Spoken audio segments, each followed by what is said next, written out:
लोकसभा में विपक्ष के नेता राहुल गांधी के बयान पर भाजपा सांसद कंगना रनौत ने तीखी प्रतिक्रिया देते हुए आरोप लगाया कि संसद के भीतर नियमों का उल्लंघन किया जा रहा है और उत्पात भी मचाया जा रहा है। उन्होंने सवाल उठाया कि जो किताब अब तक प्रकाशित हुई ही नहीं है, उसके तथ्यों को विश्वसनीय कैसे माना जा सकता है और यदि तथ्य सही है तो अदालत का रुख क्यों नहीं किया गया। कंगना रनौत ने बिना प्रमाणित तथ्यों को अधृत करना और एक बड़ा जुर्म बताते हुए इसे संगीन अपराध की श्रेणी में रखा। वहीं शिवसेना सांसद श्रीकांत शिंदे ने कहा कि राहुल गांधी को समझना चाहिए कि संसद में सदन नियमों से चलता है और अप्रमाणित व अप्रकाशित तथ्यों को संसद में देश के खिलाफ रखना तथा बाहर जाकर भारत की छवि खराब करना उनकी आदत बन गई है। इसके साथ ही केंद्रीय मंत्री गिरिराज सिंह ने भी राहुल गांधी पर निशाना साधते हुए कहा कि नेता प्रतिपक्ष होने के बावजूद वे सदन की गरिमा को ठेस पहुंचा रहे थे और अध्यक्ष के बार बार आग्रह के बावजूद इस तरह के बयान देना अनुशासनहीनता है।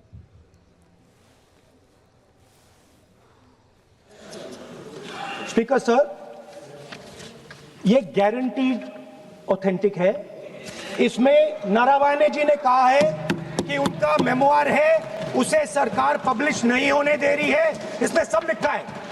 और मैं सिर्फ इसमें से 5 लाइन पढ़ना चाहता हूं जिसमें नारावाने जी ने राजनाथ सिंह के बारे में और मोदी जी के बारे में बोला है।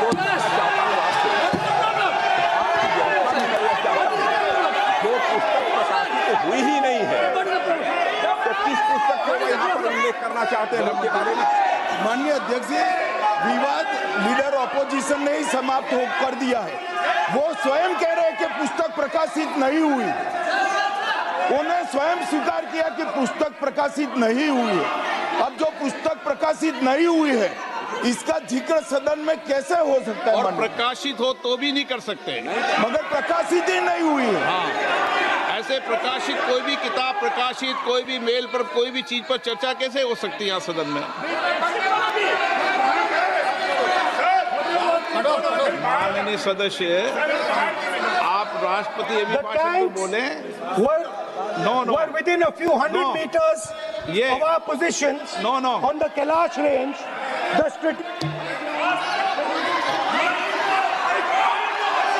माइक का कंट्रोल, सदन को गुमराह करने की कोशिश न करें और यहाँ अनावश्यक बातों का उल्लेख नहीं किया जाना चाहिए। राहुल जी, मचाया जा रहा है। जिस बुक को एक तरह से पब्लिश ही नहीं किया गया क्योंकि उसमें डेफिनेटली ऑथेंटिसिटी इज क्वेश्चनेबल। और जैसे रक्षा मंत्री जी ने कहा कि अगर वो ऑथेंटिक है तो फिर कोर्ट से उन लोगों ने, क्योंकि हम भी सेंसस सर्टिफिकेट लेने के लिए हर तरह के प्रमाण देते हैं और जिसको नहीं मिलता है कहीं ना कहीं वो प्रमाणित नहीं होते। तो जो चीज प्रमाणित नहीं है उसको आप कोर्ट कर रहे हैं।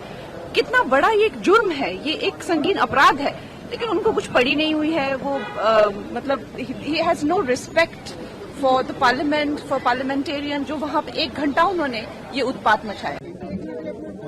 उनके खिलाफ कार्रवाई होनी चाहिए। जिस तरह से स्पीकर साहब बार बार नियमों का हवाला दे रहे थे, चाहे वो 353 का हो, 349 का हो, कि अगर आप कोई आरोप अनर्गल झूठ लगाना चाहते हैं तो उसका साक्ष्य दीजिए, उसको सदन के पटल पे रखिए।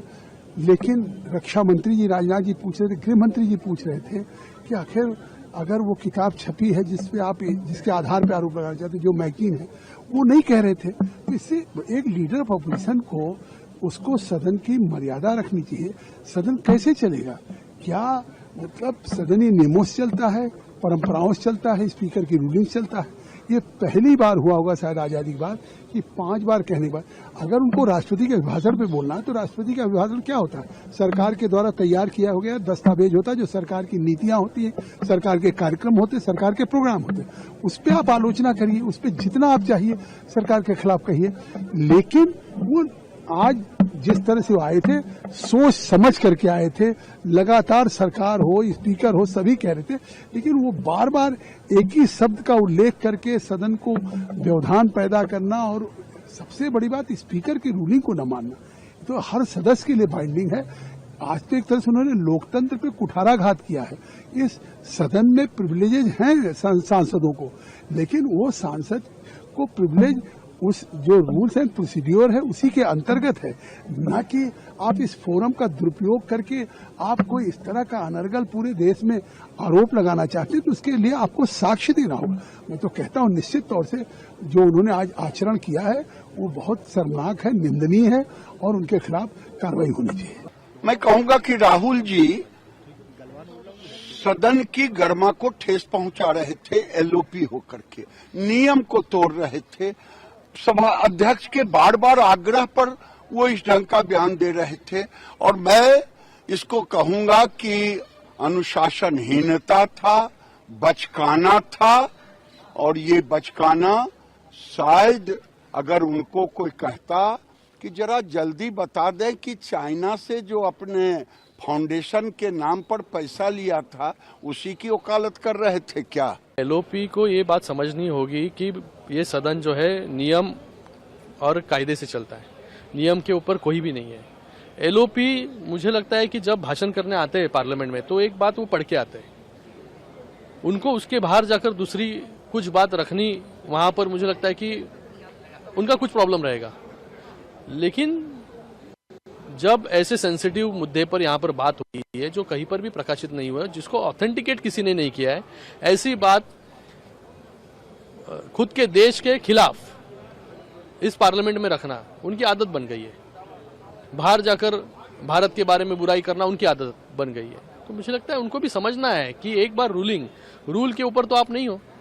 जब पार्लियामेंट में स्पीकर महोदय कंटिन्यूसली आपको रूल बुक बता रहे हैं, रूल्स बता रहे हैं, उसके बावजूद आप रूल्स के विरोध में जाकर वही बात बार बार, तो मुझे लगता है कि ये बात उनको भी समझना है, उनकी पार्टी को भी समझना बहुत जरूरी है।